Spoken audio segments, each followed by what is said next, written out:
परमेश्वर के दैनिक वचन। कई लोग परमेश्वर के वचनों को दिन रात पढ़ते रहते हैं, यहां तक कि उनके उत्कृष्ट अंशों को सबसे बेशकीमती संपत्ति के तौर पर स्मृति में अंकित कर लेते हैं। इतना ही नहीं, वे जगह जगह परमेश्वर के वचनों का प्रचार करते हैं और दूसरों को भी परमेश्वर के वचनों की आपूर्ति करके उनकी सहायता करते हैं। वे सोचते हैं कि ऐसा करना परमेश्वर की गवाही देना है, उसके वचनों की गवाही देना है। ऐसा करना परमेश्वर के मार्ग का पालन करना है। वे सोचते हैं कि ऐसा करना परमेश्वर के वचनों के अनुसार जीना है। ऐसा करना उसके वचनों को अपने जीवन में लागू करना है। ऐसा करना उन्हें परमेश्वर की सराहना प्राप्त करने, बचाए जाने और पूर्ण बनाए जाने योग्य बनाएगा। परंतु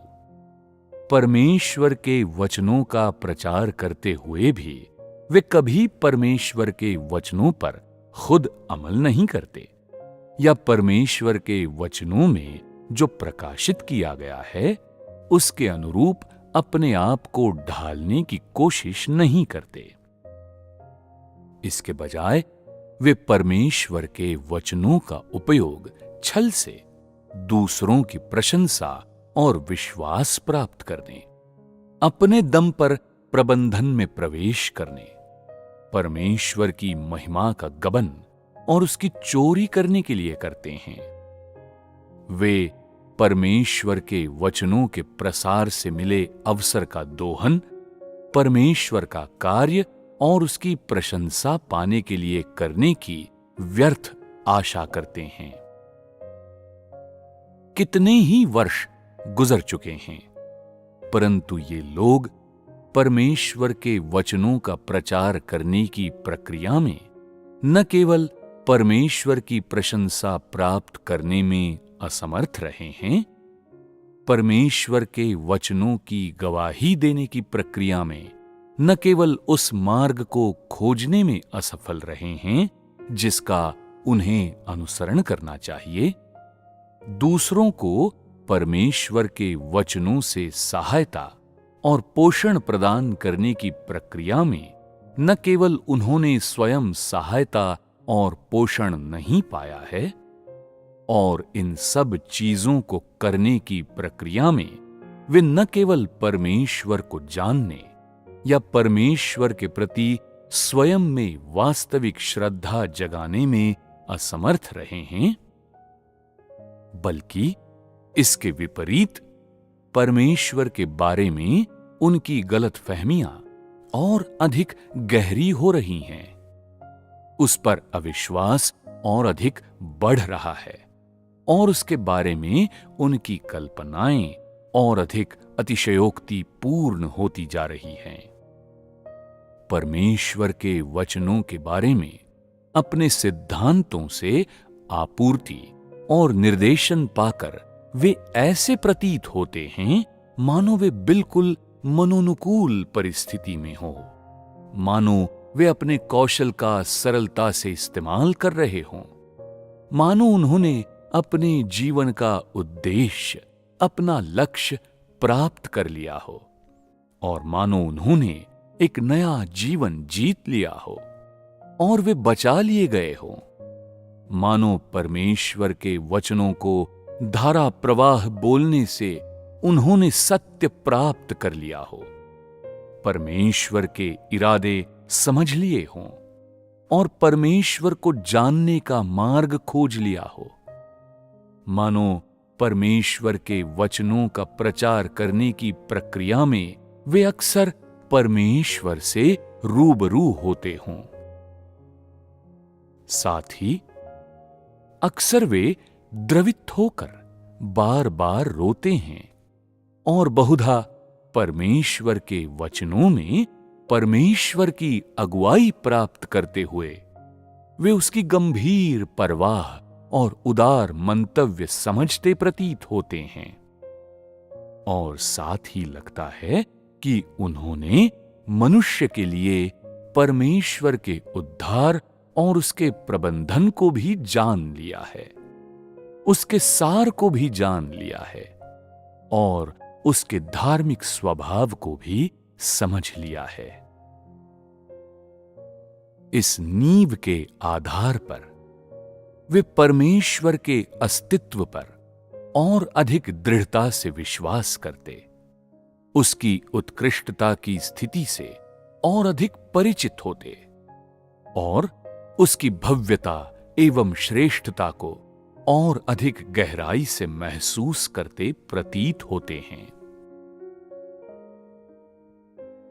परमेश्वर के वचनों के सतही ज्ञान से ओतप्रोत होने से ऐसा प्रतीत होता है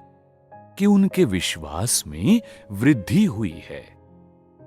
कष्ट सहने का उनका संकल्प दृढ़ हुआ है और परमेश्वर संबंधी उनका ज्ञान और अधिक गहरा हुआ है। वे नहीं जानते कि जब तक वे परमेश्वर के वचनों का वास्तव में अनुभव नहीं करेंगे, तब तक उनका परमेश्वर संबंधी सारा ज्ञान और उसके बारे में उनके विचार उनकी अपनी इच्छित कल्पनाओं और अनुमान से निकलते हैं। उनका विश्वास परमेश्वर की किसी भी प्रकार की परीक्षा के सामने नहीं ठहरेगा। उनकी तथाकथित आध्यात्मिकता और उनका आध्यात्मिक कद परमेश्वर के किसी भी परीक्षण या निरीक्षण के तहत बिल्कुल नहीं ठहरेगी। उनका संकल्प रेत पर बने हुए महल से अधिक कुछ नहीं है और उनका परमेश्वर संबंधी तथाकथित ज्ञान उनकी कल्पना की उड़ान से अधिक कुछ नहीं है। वास्तव में इन लोगों ने,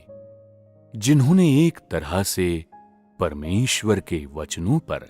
काफी परिश्रम किया है, कभी ये एहसास ही नहीं किया कि सच्ची आस्था क्या है,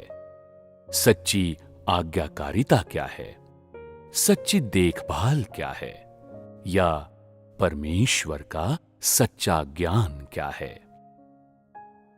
वे सिद्धांत, कल्पना, ज्ञान, हुनर, परंपरा, अंधविश्वास,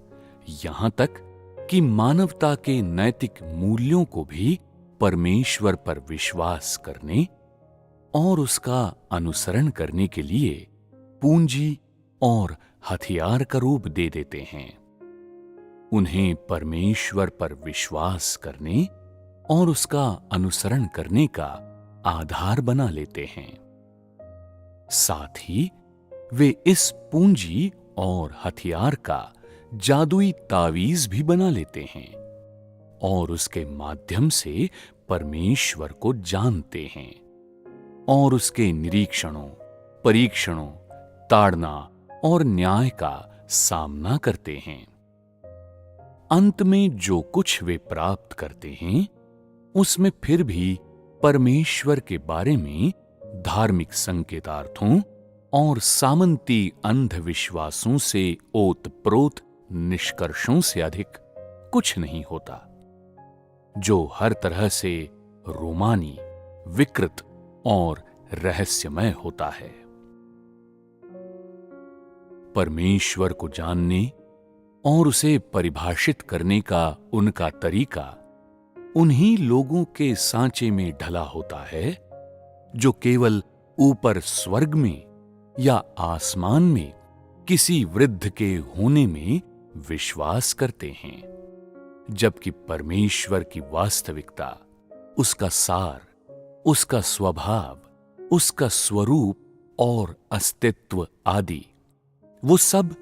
जो वास्तविक स्वयं परमेश्वर से संबंध रखता है, ऐसी चीजें हैं जिन्हें समझने में उनका ज्ञान विफल रहा है, जिनसे उनके ज्ञान का पूरी तरह से संबंध विच्छेद हो गया है। यहां तक कि वे इतने अलग हैं जितने उत्तरी और दक्षिणी ध्रुव। इस तरह हालांकि वे लोग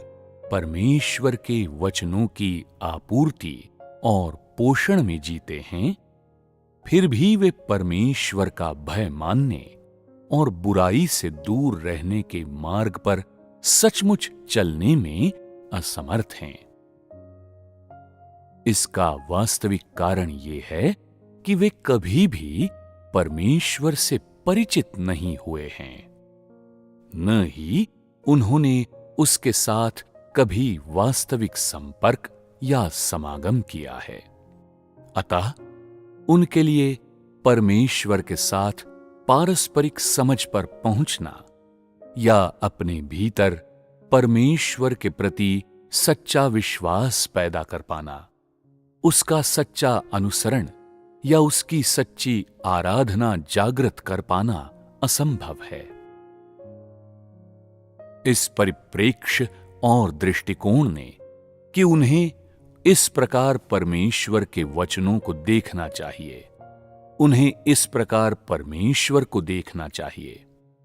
उन्हें अनंत काल तक अपने प्रयासों में खाली हाथ लौटने और परमेश्वर का भय मानने